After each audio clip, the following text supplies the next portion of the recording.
नवी मुंबई पोलिसांनी एपीएमसी फळ मार्केटमध्ये कोम्बिंग ऑपरेशन केलं आणि यावेळी पोलिसांनी गाळे आणि कोल्ड स्टोरेज येथून 50 संशयित बांगलादेशी नागरिकांना चौकशीसाठी ताब्यात घेतलेला आहे।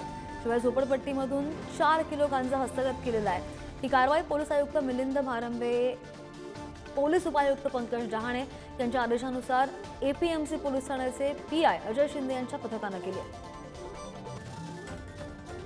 बांगलादेशी घुसखोर नागरिक किंवा कुठल्याही दुसऱ्या देशाचे घुसखोर नागरिक मिळतात का, याच्यासाठी हे अभियान आजचं होतं। आमचं कोम्बिंग ऑपरेशन चालू आहे, आता सुद्धा ते चालू आहे।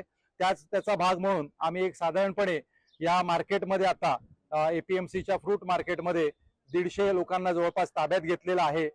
त्यांना त्यांच्याकडे त्यांचे असलेले म्हणजे नागरिकत्वाचे पुरावे हे आता त्यांचे तपासले जातील, आमच्याकडून तपासले जातील, क्राईम ब्रांच कडून तपासले जातील आणि त्याप्रमाणे त्यांच्यावरती कारवाई करण्यात येईल। आणि या संदर्भात अधिकची माहिती घेऊन आमचे प्रतिनिधी राजेंद्र आपल्या सोबत आहेत। राजेंद्र, पोलिसांचं कोम्बिंग ऑपरेशन पूर्ण झालेलं आहे का आणि काय नेमकी कारवाई करतायत पोलीस आता?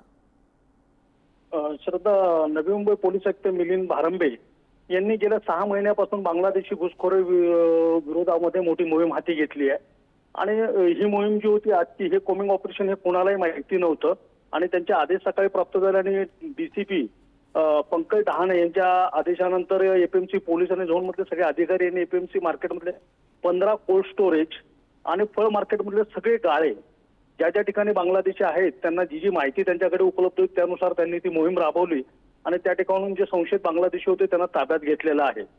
गेल्या 2 दिवसापूर्वी माथाडी नेते नरेंद्र पाटील यांनी बांगलादेशी घुसखोरी मोठ्या प्रमाणात असल्याचा आरोपी त्या ठिकाणी पत्रकार परिषदेमध्ये त्यांनी जाहीरपणे केला होता।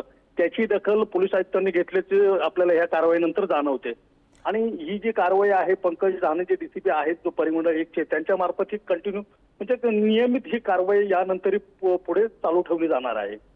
अगदी राजेंद्र, धन्यवाद दिलेल्या सगळ्या माहितीसाठी। तर नवी मुंबई पोलिसांनी एपीएमसी फळ मार्केटमध्ये हे कोम्बिंग ऑपरेशन केलं आणि जवळजवळ 4 किलो गांजा हस्तगत केलाय।